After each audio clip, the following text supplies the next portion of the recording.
Hi, I'm Olivia, I'm Kayla. and welcome to Tell Me I'm Wrong. So, in our podcast, we're planning on focusing on a different philosophical topic each week, depending on different things we've talked about in class, read, heard on other philosophy podcasts. Yeah, I want to point out here just the privilege that it's been to work with some of the professors at UIC in the philosophy department.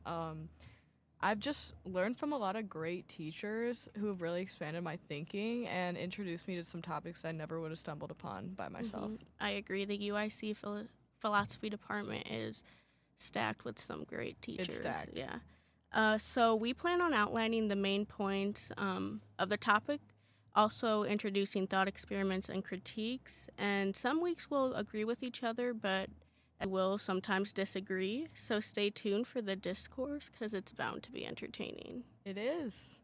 All right, let's jump into it. I'm going to start, Olivia, by proposing to you a very famous thought experiment, which I'm sure you've heard of. I'm sure a lot of our audience has. I don't know. Hit me with it. All right, I'm going to hit you with it. So imagine... No pun intended. So you know what's coming. All right. So imagine a runaway trolley or a train. It's speeding down a track. In front of the train, there are 5 people tied to the track, and they're going to be hit if the trolley continues to go down. Yikes. You are standing next to a lever that can switch the trolley onto another track. But on that other track, one person is tied up.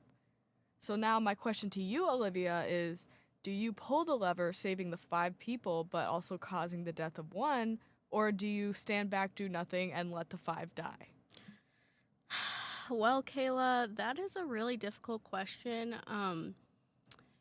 Just upon first thought, I would say obviously I'm gonna pull the lever and save 5 people. Okay. But I just feel like it's not that simple. Okay, Yeah. that's a very good segue into what we're gonna talk about today. I'm sure a lot of you guys can agree, but if you're kind of torn in between the two, let me break down real quick the sort of philosophical moral frameworks that go into each choice. So if you don't want to pull the lever, you are more likely to have a deontological moral approach, in which you believe some actions are just wrong and never permissible, even if they save lives, like in this instance. So, for example, if you thought killing is just morally wrong, I can't do it, I can't be the one that's actually the cause for that person's death, and so you won't pull the lever, you're most likely a deontologist, or a Kantian also. Kant is the main leader of deontological ethics. But the way I like to describe deontology is there's an internal HR department inside your brain at all times. And whether it's God, Big Brother, or Kant himself with a checklist in the sky, It's Kant. there's somebody always watching you and evaluating your actions.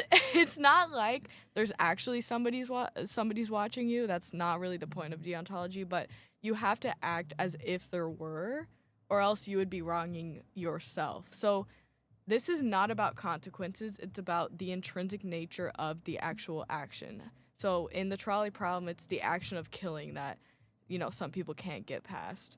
Deontology would say, don't cheat even if no one would know, because it's not about the consequences, right? It's about the cheating itself. So, even if no one would know if you cheated, you would know, and you're wronging yourself. Plus, Kant would know, and he's very disappointed in you. And that's the only opinion that matters. Right. So if you did decide, I want to pull the lever, the right thing to do is to save the 5 people, you're more likely a consequentialist. You more likely prioritize what you see as the best outcome of the situation. So consequentialism essentially appraises actions as right or wrong based on, you guessed it, the consequences. So the emphasis is placed on measurable outcomes. So that's a good start for this week's podcast topic, which is utilitarianism, more specifically classic utilitarianism. There's 2 main guys that contributed work to this. So the first is Jeremy Bentham, and he is the philosopher we're going to mainly be focusing on today, but the second is John Stuart Mill, who I would say is maybe a little more well-known, his name, but I don't know. Maybe That's an interesting question. I'm curious which one is more well-known. Yeah. I would say J.S. Mill, probably. But they are a little bit different. From my understanding, Mill kind of came in, took some critiques that were already floating around about utilitarianism from Bentham's piece, and he modified it and redefined it a little bit, which is where he introduces higher and lower pleasures. Basically, utilitarianism is consequentialism with some stuff added. So, like Kayla was talking about just a few minutes ago, we care about the consequences, but there's a question that arises: what kind of consequences do we care about? Obviously, Bentham would say we care about pleasure and the freedom from pain, which is commonly known as hedonism, all about that hedonistic pleasure. So hedonism essentially cares about what will give me pleasure and what will keep me away from pain. So everything I could possibly desire, it's not valuable in itself, but it's instrumental for my quest for happiness. Right. So Kayla, I have a question for you. What do you want right now? I want a lot of things. But I'll keep it simple. I'm feeling a little tired, so I'll say I want a coffee. Okay, classic Kayla. Why do you want a coffee? To get energy, so I'm not tired anymore. Why do you need energy? So I can do some homework later. Why do you need to do your homework? So I can pass my classes. Why do you need to pass your classes? So I can graduate and get a good job. Why do you need to get a good job? So I can be happy. So I can have a happy life. So basically what you're saying to me, to sum it all up, you're saying that everything, your hopes and your dreams, your relationships, everything that you do to try to give you some pleasure is all just elaborate foreplay for serotonin. That's what Tell me I'm wrong. That's what the utilitarian thinks. Anyways, I guess we should continue. So utilitarianism also takes into account the well-being of everyone. So not just the people you like or the people you care about, but everyone, even the person that is talking on the phone with no headphones on the bus. So some utilitarians even extend this point of view to animals. So your cat's judgmental glares, that means something. Peter right. Singer. Anyways, to sum it all up, the pleasure and pain of every person affected is what matters. So we're supposed to essentially do math. Bleh. To sum up the overall happiness of every person. So how do we do this? Bentham, tell me why. So he has a step-by-step calculation for this, and luckily it's pretty simple. So step 1, count the number of people affected. Step 2, measure how much pleasure each person gets. It's all about the hedonistic pleasures. Step 3, measure how much pain each person would suffer. Step 4, compare, add, subtract, and you got it. Moral math, baby. Voila. Bon appetit. It seems very simple when you put it in a 4-step equation, but maybe we'll see later that it might not be that simple. Is it too naive to have hope that something could once be simple in philosophy? That is a very naive take. I think we both know that by now. And you know what else is naive, Olivia? Thinking I'm not going to bring up the trolley problem one more time. Okay, so this one's a little bit different. I'm going to propose a new question to you. It is the same premise. So the trolley is speeding towards 5 people that are tied to the tracks. However, this time, you are standing on a bridge above the tracks, and you're next to a very large man. This is also known as the fat man trolley problem. Okay, so you're trying not to be canceled. Hey, a large man. You said a very large man. I did say a very large man. So if you push the man off the bridge, his body will stop the trolley, saving the 5 people. But he's gonna eat it for the greater good. he's dead. So if you push the man, he's gonna stop the trolley. And I also want you to ignore the Looney Tunes logic in which the man is fat enough to stop the trolley, but he is not. But he is somehow expected to be pushed by you. So in that case, like, you could have just stopped the trolley if you're strong enough to push the fat man. Right. You know, that's a great point, actually. So another form of this same critique, pretty much, can be seen by Bernard Williams. It's called Jim and the Indians. Jim is traveling through a South American country, and he finds himself in a town where he, like, sees just 20 random indigenous people tied up. And they're all about to be executed by locals. So the officials offer Jim a choice. They say he can either kill one person himself, so he'd have the blood on his hands, but then the 19 others would be spared. Mm-hmm. If he decides not to kill one person, though, no one is saved and all 20 people are killed. Okay, can I just say, this is a Would You Rather written by a supervillain. This is kind of insane. Williams literally asks us, like, what if moral philosophy made us emotionally traumatized and complicit in colonial violence? Yeah, let's write that one down. A utilitarian would say to shoot the person, but obviously, like, that doesn't sit right with a lot of people. There's, like, a sort of emotional aversion, like a feeling. It's, like, worse than guilt. It's just, like, icky and gross. Mm-hmm. I mean, I would assume I haven't killed someone, but that, like, would arise, like, if you were to consider killing someone even. So, unfortunately for you and your feelings, a utilitarian would say, who cares? Mm-hmm. If you don't kill, you're being selfish. You're just a little wah-wah, and you aren't willing to get the job done. Exactly. Like, you're avoiding the right decision. Like, there is a right decision, and you're too selfish to make it. Well, the morally right decision. Right. And you're being irrational because you're letting your feelings get in the way. Right. But Williams, he's like, still, this feels wrong. Like, moral feelings aren't just obstacles that, like, we need to overcome. Like, that confliction we feel, it's valuable and it, like, says something about ourselves. Mm-hmm. What we can or can't live with should have more weight than just what's been presented here. Like, yeah. It should have more weight outside of just its instrumentality to happiness.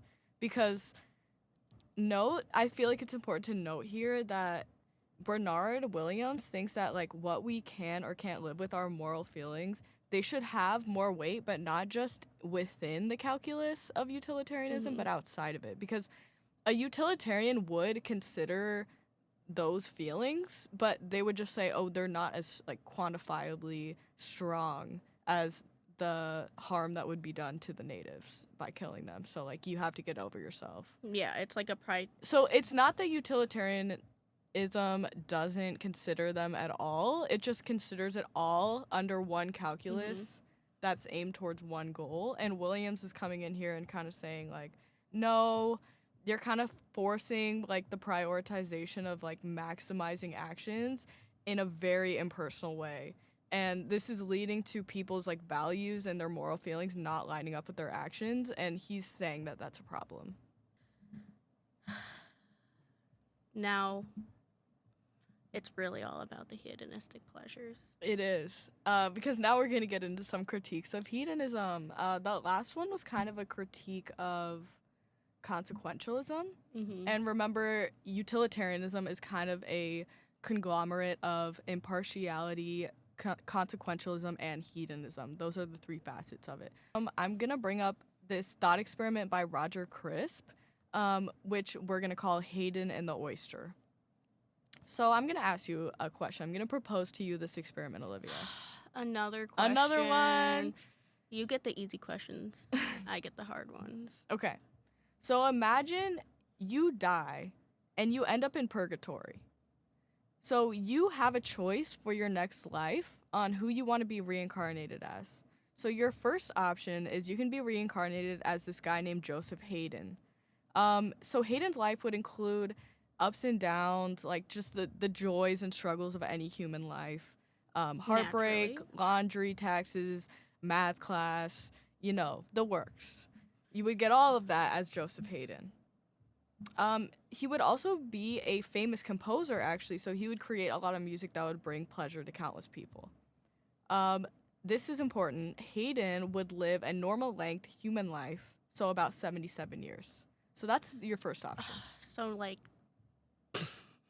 not 67 or, like, 6, We're cutting 7. that out. We're cutting that out. No. You are not. All right, okay. So, like, option 1 seems fine. I'm ready for option 2, though. All right.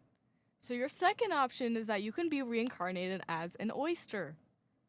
So Yippee! Just what I wanted. Yes, I know. I know you wanted it. So the oyster is going to experience like a constant low-level pleasure throughout its life.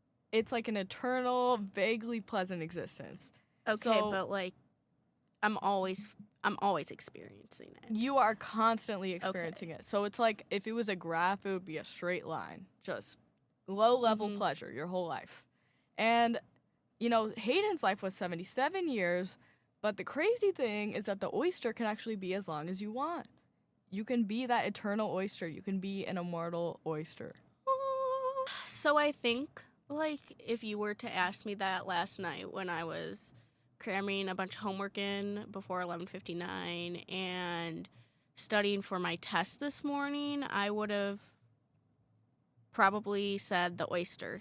Because it's just Fair like, enough. I'm over this, I'm stressed, I'd rather be chilling like a low-level villain my whole entire life. Like, I don't need to create music for people. Like, Mm-hmm. I just want to chill. But in all seriousness, I think if that was my life, I would get tired of that really quickly. Like, obviously, there's something about us that just makes us want to enjoy things more than just laying around and eating good food and watching a funny movie all day. Like, I want to go and I want to learn things, and I want to go to the Field Museum and look at Sue and do all these other things that Eat an some good oyster soup. wouldn't do. Yes. Cold weather today. Might have some soup tonight. We'll see. I also have salmon I need to cook up. I think that most people would agree with you, Olivia. I think that that's kind of clearly the worst choice, and the oyster is clearly the worst choice. And that's kind of the reason for this thought experiment. Crisp is trying to show that if you follow Bentham's principles, it's gonna lead you to choosing an undesirable life. What this says is that sometimes pure math will give you a morally correct answer that is philosophically depressing. And that's like the worst thing ever. So the next one I'm going to talk about was initially proposed by this guy, Robert Nozick, and this is the experience machine. So I'm going to propose this to you. This one's probably my favorite. Right. Yeah. So I'm going to hit you with it. Imagine there's this newfangled machine. It's called the experience machine, right? When you hook up to it, this experience machine, you enter a simulated world that's identical to your own world. It's identical to reality, so you think and feel like you're really doing things. If you decide to hook up to this machine, you can choose whatever experiences you want, program the machine, and then enter it and actually experience them. Every 2 years, also, you can come out and pick new experiences so you keep up with the times. And so let me ask you, Olivia, do you want to hook up to the machine? Do I want to hook up? Why do you think I added that second part? Answer to the first question, no, absolutely not. Second question, where? Sorry. Would I hook up? No. You wouldn't. Why not? Same thing as the last one. Like, I don't just want to be like, well, I guess it's kind of like the last one, but it's just like, I don't want to be watching my life or like essentially living my life in a passenger seat. Like, I want to be doing the things myself. I want to be having these memories, like engaging in them, engaging with people. Well, you would experience engaging with people. You would have memories. But I want to be doing them myself. Okay. And that's different. Yeah. It's yeah. different than just experiencing. Or it's different. Okay, let me try to say this. It's different to experience something than it is to like actually like be experiencing Have done it. Yeah. Done it. Yeah, and having done it. Yeah. Like having the experience. Yeah, of I'm it. glad you brought that up. That is definitely one of the main points that Nozick brings up in order to combat utilitarianism, because evidently a utilitarian would have to choose to hook up. Because if you think about it, the only things that matter, we think about hedonism, the only things that matter are pleasure and pain, which are, in other words, states of being or states of experience.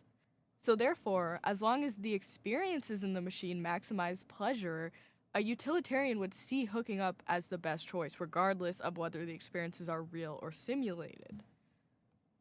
So remember that Nozick is critical of utilitarianism. He depends on most of us not wanting to go into the machine. I actually think I'm more inclined to go into the machine than the average person is. I don't really have a problem with these simulated experiences. I think I would genuinely hook up to it.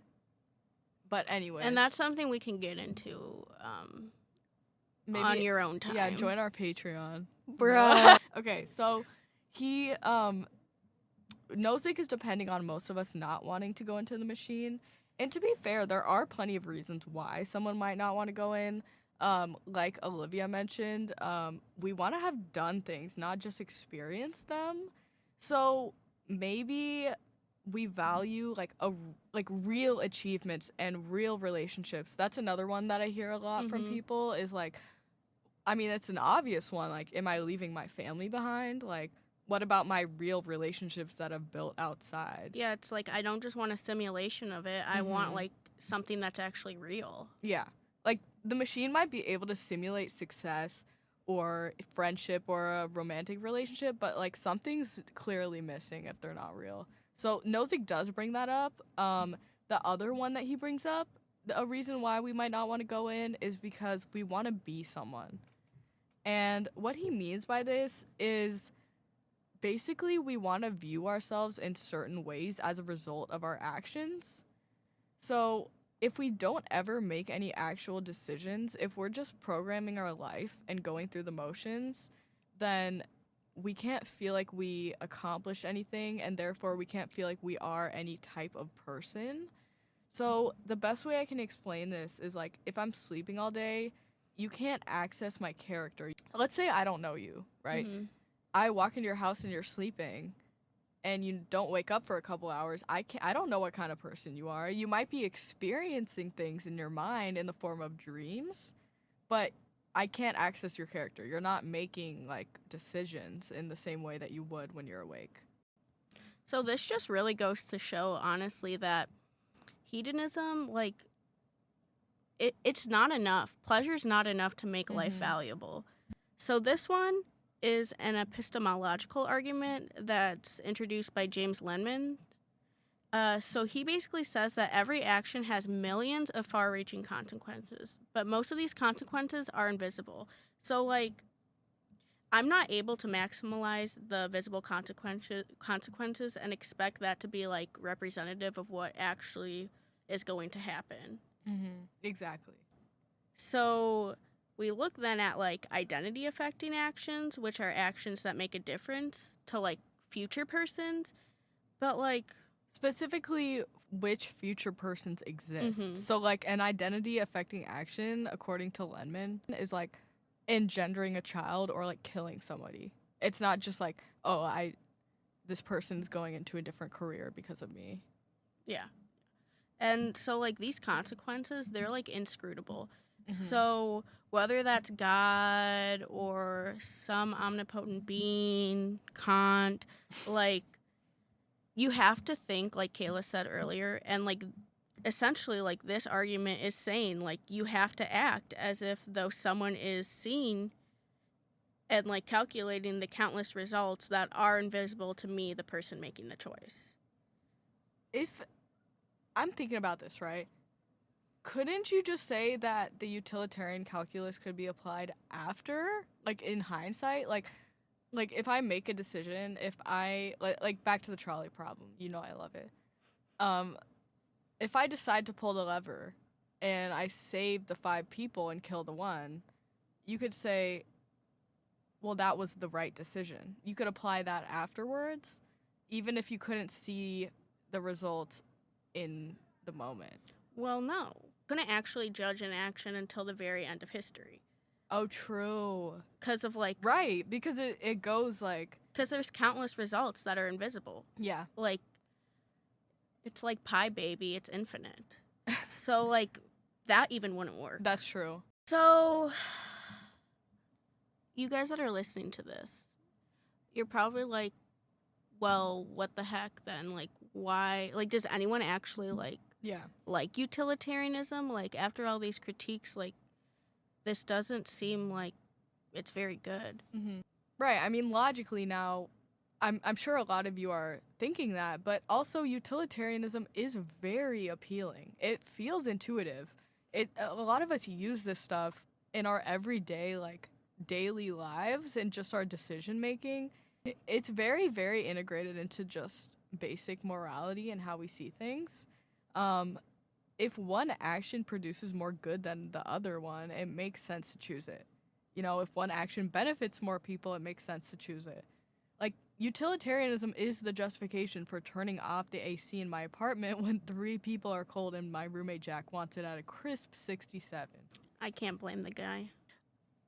Maximizing happiness or well-being is a goal that most people would naturally strive for, so it makes sense to people. It also offers clear action guiding principles. It offers answers to moral dilemmas, and that's something that I'm sure we're all searching for. Another part that I think is really appealing is that it tries to be impartial and fair, and so everyone's happiness is, like, equally important. So I think that's pretty attractive as a moral theory. Yeah, there's nothing more attractive than moral theories. No, like, in all honesty, like, moral decisions are never easy, like, especially in reality, real life experiences. But utilitarianism, like, it can help us ask good questions. It may not always give us, like, easy answers or answers that sit well with us. That has been clear. But it gives us answers, Yeah. That's for sure. And at the end of the day, isn't it all the same? I mean, ChatGPT would say an answer is an answer. But really, like, understanding utilitarianism's strengths and weaknesses will help us, like, think clearly or bring us closer to thinking clearly about what we owe to others and why we might owe it to them. So that wraps up our podcast. I would love to hear your guys' thoughts on those experiments that we just proposed. Text Caleb personally with your thoughts on these thought experiments. Well, thank you guys for listening. See you next week.